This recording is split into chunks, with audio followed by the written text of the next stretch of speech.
Hi, this is Dr. Karen Becker, and today we're going to talk about yeasty dogs.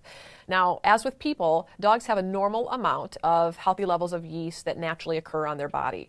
The balance of the normal healthy flora of dogs, flora can be their natural occurring staph, which they have, as well as a light layer of naturally occurring yeast. That balance of healthy flora is kept in check by a healthy and balanced immune system. On the immune spectrum, balance is in the middle, and that's where we want our dogs to be. An underactive immune system can absolutely lead to yeast overgrowth because the immune system isn't healthy enough to maintain opportunistic yeast blooms. An overactive immune system, over here where allergies are, can also lead to yeast problems. What happens almost always in a traditional veterinary community is when dogs have allergies or an overactive immune system, either number one, veterinarians prescribe steroids, which turn the immune system off. And when the immune system's turned off through drugs, then the body can't respond to the body's ability to want to regulate and balance normal flora levels, so you end up with yeast blooms. So steroids can cause secondary opportunistic yeast, and certainly antibiotics that are then prescribed because of opportunistic infections. Antibiotics are well known to obliterate all the good bacteria and healthy yeast levels, so you end up with this opportunistic yeast bloom. The second reason that dogs that have allergies end up with a lot of yeast is that they can actually develop an allergy to their yeast. So intradermal testing that dermatologists will do will sometimes reveal that dogs are having allergic responses to their own natural flora. And that can be a real problem because they have this allergic response that occurs to their yeast literally from head to toe. You will see them red from the tip of their nose to the tip of their tail. Their whole body's flaming red and irritated, and that can actually be a yeast allergy that their body's mounting against their own normal flora. So allergic responses, dogs will commonly end up with yeast, and an underactive immune system or immunosuppressed pets also can end up with yeast. Now, your veterinarian can determine that your pet has yeast by either cytology, which is looking at a skin swab underneath the microscope, or by culture. But you'll be able to know that your pet has yeast just by how they smell. Yeast has a very characteristic smell. Some people will describe it as a moldy bread smell. Some people will say their dogs smell musty. I think it smells like Frito corn chip. In fact, if some people call them Frito feet, kind of a pungent cheese popcorn, musty, stinky smell. Dogs should not, some people say, oh, dogs have doggy odor. Dogs shouldn't have doggy odor if they're healthy dogs. So if you have a dog that has stinky paws or stinky ears that are musty, chances are your dog's probably dealing with yeast. Now, yeast are tremendously itchy, so that's your other clue. If your dog will not leave his or her feet alone, or they're constantly scratching ears, or they're constantly pushing their butt on the ground because their butt itches, those are all indications that your dogs could be dealing with a yeast overgrowth problem. Yeast are really itchy, and if given the chance, dogs will spend hours digging at themselves because of this intense itch. So evaluating where your dog is itchy and what's growing there, whether it's bacteria or yeast, can be a really important part of solving the overwhelming itch. If your dog is dealing with yeast, a couple things you've got to think about. Number one, to help control yeast, you have to address diet. Now, occasionally, and actually rarely, if your dog just has yeast in one spot, let's say one ear is yeasty and the rest of the dog is fine, you can probably get by just treating the ear for yeast and hoping that the immune system recognizes what's going on and the body takes care of the problem. However, if you have a dog that has yeast a little bit everywhere, like all four paws are yeasty, both ears are yeasty, or their whole body's yeasty, you have no choice but to address diet. In fact, diet being the foundation of health, we know that how you nourish your pet is either going to help with a yeast response in terms of balancing the immune system or be feeding a yeast problem. So we're going to encourage you to put your dogs on what I call an anti-yeast diet. Now here's what's interesting. Anti-yeast diet is also an anti-inflammatory diet, which is also a species-appropriate diet. And what we mean by that is we know that yeast needs sugar for a source of energy, and we know that carbohydrates break down into sugar. So one of the things that you'll hear veterinarians as well as human doctors say with people or pets that are dealing with yeast blooms is you've got to get the sugars out of your pet's diet. That's absolutely true in veterinary medicine as well. But sugar isn't just white sugar, which of course can be hidden in many, many treats and some pet foods. Those secret hidden words of sugar can also cause yeast problems, like honey, although honey, of course, can be beneficial for pets. It's providing a food source for yeast. So pets that are dealing with yeast, when you review treat and food bags, there should be no honey, no high fructose corn syrup, no even white potato or sweet potatoes. If you have a pet that's dealing with a really significant yeast problem, we recommend that you go completely sugar-free, which means you feed low glycemic veggies and you eliminate potatoes, corn, wheat, rice. All of the carbohydrates need to go when it comes to providing a low sugar diet for your pet. So that's a really important step, and I wish I could tell you you'll be able to not only treat yeast, but you'll be able to effectively keep them at bay without addressing diet. You probably won't. So you need to make sure that your first step is to put your pet on a diet that is conducive to balancing healthy normal flora levels. Second thing that we're going to recommend you do is consider adding some naturally antifungal foods. So a small amount of garlic added to your pet's diet as well as oregano. Both of those foods are naturally antifungal or anti-yeast, and they can be beneficial at helping to reduce the amount of yeast levels in your pet's body. Third thing we're going to recommend that you do is disinfect the yeasty parts. Now, this is a really overlooked, common sense, almost free, pretty darn cheap approach. If you think about human medicine, people who have recurrent yeast infections, there's no way that you're going to be able to not disinfect parts that are yeasty and be okay. In fact, dermatologists and internists will give you specific treatment protocols to be able to address yeasty parts of the body. We don't do that in veterinary medicine, and it's kind of a shame.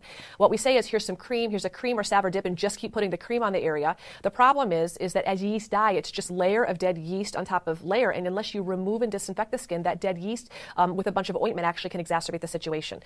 So disinfecting the parts of your pet's body that are yeasty is really important, and there is no replacement for disinfecting. There are two things that don't come in pill form: baths or disinfecting, and exercise. Those are two things you just have to do for your pet. So if your pet's ears are yeasty, you have to disinfect their ears daily. Just as some people have to get out of the shower and Q-tip out their ears every day, some people never have to Q-tip out their ears. Some dogs never have to have their ears cleaned, and many dogs have to have their ears cleaned every day. The frequency of which you clean your dog's ears is 100% dependent on how much debris your dogs produce. So if you have a Labrador that has soupy ears every single day, May, June, July, and August, you need to be cleaning every single day, May, June, July, and August. If you look in your dog's ears and they're clean and dry and beautiful, you get to skip a day of cleaning. But the amount of cleaning has to correlate to the amount of debris. If you have a dog that has a ton of debris in their ears and you leave it in there, I wish I could say it's going to magically disappear on Wednesday. It will go from wax to yeast to a fulminant bacterial infection unless you remove that debris. So your dogs are counting on you to help remove some of that debris to help reduce the likelihood of yeast overgrowth or secondary infection. If you have yeasty paws in your home, dogs, yeast love a damp, wet, moist environment. They like crevices. So around the vulva, around the anus, between the pads, in the armpits, in the groin creases, that's where yeast can thrive unregulated. So disinfecting those parts are really important. Dogs that have really yeasty feet, they need to have their feet disinfected. Keep in mind, the only place dogs sweat from is their nose and their pads. So during hot, humid months, when yeast tend to really be thriving, you need to do something to disinfect your dog's paws. Now, my recommendation is, if you have a big dog, get a Rubbermaid sweater tub and fill it up with a hose. I like a water concentration that you can just parade your dogs through. If you have a small dog, you can actually just plunk them in your kitchen sink. If you have a really big dog that you can do neither, you can get a coffee can or a cup. But dunking the foot in a foot soak is a much more therapeutic option than spraying or even wiping down your pet's feet. Wiping down your pet's feet to try and remove yeast is nearly impossible because yeast live under the nail beds and in all the creases that you're not going to get to. So actually soaking the dog's foot and then patting dry is really important. At my practice, I recommend a gallon of water, a cup of peroxide, and a cup of white vinegar as a foot dunk solution. And you can do that 1 to 30 times a day. That's an exaggeration, but you can do it as often as necessary to keep your dog's feet clean and dry. That really needs to be your mantra. Now, after you dip your pet's feet in this astringing solution, you can pat dry and you don't have to rinse it off. That solution left on your pet's feet is antifungal and will help reduce the amount of licking and then secondary yeast production that will occur. You can clean your dog's ear out either with a solution you prefer to buy. You can use witch hazel on big cotton balls, but you've got to remove debris using as many cotton balls as it takes to be able to effectively keep your dog's ears clean and dry. Third thing, besides disinfecting regular, you're going to disinfect ears wherever they're yeasty, disinfect feet, or disinfect wherever they're itching. It could be armpits that you're going to hit up every single day with a naturally anti-yeast solution. The other thing you need to think about is anti-yeast baths. Now, keep in mind, there's a myth, and actually it's really not a myth, that you should never bathe your pet. This actually was founded in the early 1930s when the only shampoos we had available for pets were coal tar derivatives. Back in the 30s and 40s, when all we had was sulfur and coal tar or lye-based shampoos, really damaging to your pet's hair. So the end result was never bathe your pet. We know now, just as you can shampoo your hair every day if you desire, or every other day, or several times a week, and not have a drying effect. If you pick your pet shampoos wisely, you have nothing to worry about when it comes to over-drying. If your pets have yeast growing on their skin, you have no choice but to use oral drugs, which I do not recommend to treat yeast, or the common sense thing, which is disinfect your pet's body with a naturally antifungal shampoo. Now, I just mentioned that yeast love grains and carbs, so do not use oatmeal on a yeasty dog because oatmeal is a grain and that provides a food source. I want you to use an antifungal shampoo such as tea tree oil or an herbal shampoo that will help naturally diminish the amount of yeast growing on your pet. I also do a lot of naturally antifungal rinses during the summer months. That's a gallon of water plus a cup of vinegar, which makes the dog smell nice, or a cup of lemon juice, which makes them smell even nicer, added to a gallon of water. You can also use 20 drops of peppermint oil. Now, all of these post-bath rinses, you do not pour on the head. Don't get any rinse in your dog's eyes. We pour from the collar back. But during the summer months, when you're bathing your dogs that have yeast a little bit more frequently, anywhere from 1 to 3 times a week to help naturally decrease the amount of yeast on their body, after you've lathered them up with, let's say, a tea tree-based shampoo, you can use a rinse, a naturally antifungal astringent rinse to help knock down or decrease the amount of yeast growing on your pet.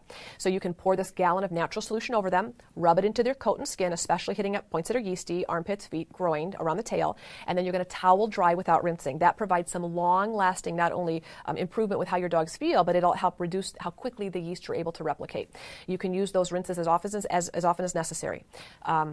Two things to note: lemon juice and hydrogen peroxide, if you're using it in your foot dunks, can bleach out your black dog's fur. So if you have light-colored dogs, nothing to worry about. If you have black dogs, you would pick vinegar over other solutions so you didn't have a lightning effect. One last comment I'd like you to think about when it comes to yeast. Oftentimes dogs become seasonally yeasty, which means when the weather becomes hot and humid, dogs can become more stinky and more yeasty. That's your cue to start cleaning, disinfecting, and of course addressing diet. If your dogs have yeast issues year-round, which means if you have pets that regardless if it's a dead of winter or 90 degrees outside and you have a yeasty pet, you've got to be thinking about potential immune system issues, which means if your pet is overwhelmed with an opportunistic pathogen, which is what yeast is, you need to be thinking about their immune systems not being 100% up to par. At my practice, when I have an animal that cannot get over a yeast infection, we do some immune testing that measures how well their immunoglobulin levels, which is IgG, IgM, and IgA, how well their body's production of immunoglobulins is. And if it's healthfully producing immunoglobulins, then there's no reason why your pet should not be able to overcome any infection, particularly an opportunistic yeast infection.